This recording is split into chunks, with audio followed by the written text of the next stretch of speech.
Assalamualaikum warahmatullahi wabarakatuh. Perkenalkan, nama saya Anida Roma Salsabila. Saya dari Prodi Pendidikan Guru Madrasah Ibtidaiyah semester 3 Universitas Muhammadiyah Sidoarjo. Nah, kali ini saya akan mempresentasikan sejarah kebudayaan Islam tentang peradaban Islam kontemporer. Oke, langsung saja saya mulai presentasinya. Pada slide yang pertama itu ada pengertian. Islam kontemporer adalah pemikiran Islam yang diadaptasi ke dalam konteks kekinian dengan mengambil yang otentik dari tradisi, budaya, dan peradaban Islam. Pemikiran Islam kontemporer juga dapat diartikan sebagai upaya untuk menyusun kembali nilai-nilai klasik Islam agar tetap relevan dalam lanskap global. Kemudian selanjutnya itu ada isu-isu Islam kontemporer. Ada beberapa isu penting yang sedang hangat dibicarakan oleh masyarakat. Yang pertama, moderasi beragama dan Islam Nusantara. Kemudian yang kedua, radikalisme dan ekstremisme. Yang ketiga, politisasi agama. Kemudian yang keempat, peran perempuan dalam Islam. Yang kelima, pengaruh media sosial dan dakwah digital. Dan yang terakhir itu penerapan syariat Islam di wilayah tertentu. Slide yang ketiga itu ada radikalisme dan ekstremisme. Apa sih radikalisme dan ekstremisme itu?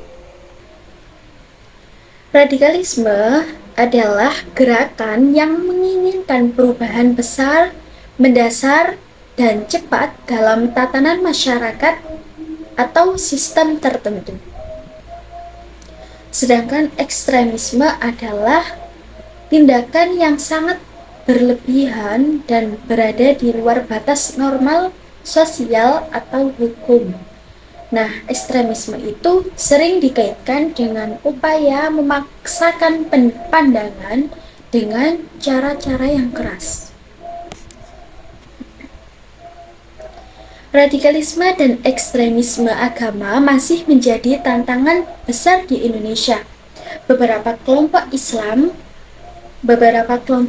radikal berusaha memengaruhi masyarakat, terutama di kalangan anak-anak muda.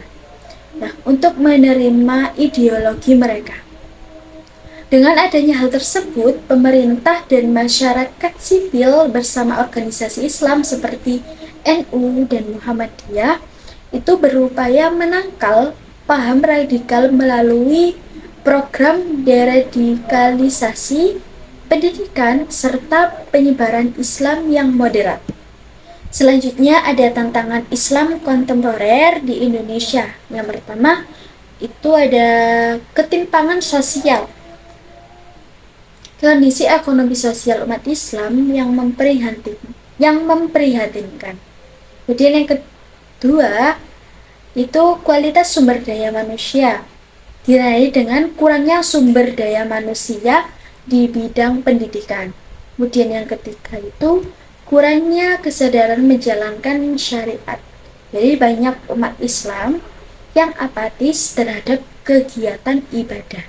Nah, apatis sendiri adalah sikap atau kondisi di mana seseorang tidak menunjukkan minat, perhatian, atau kepedulian terhadap situasi orang lain atau hal-hal yang terjadi di sekitarnya.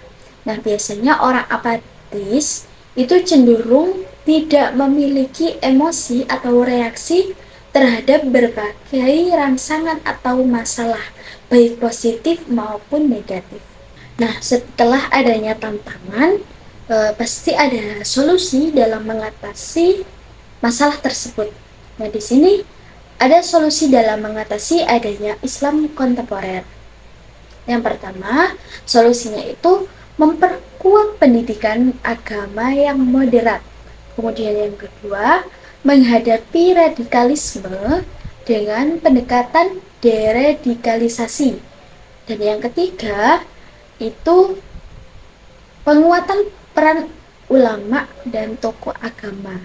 Kemudian yang terakhir itu konsistensi dalam penegakan hukum terhadap kelompok ekstrim. Oke, mungkin cukup sampai sini informasi atau materi yang dapat saya sampaikan. Kurang lebihnya saya mohon maaf yang sebesar-besarnya. Ihdinas siratal mustaqim. Wassalamualaikum warahmatullahi wabarakatuh.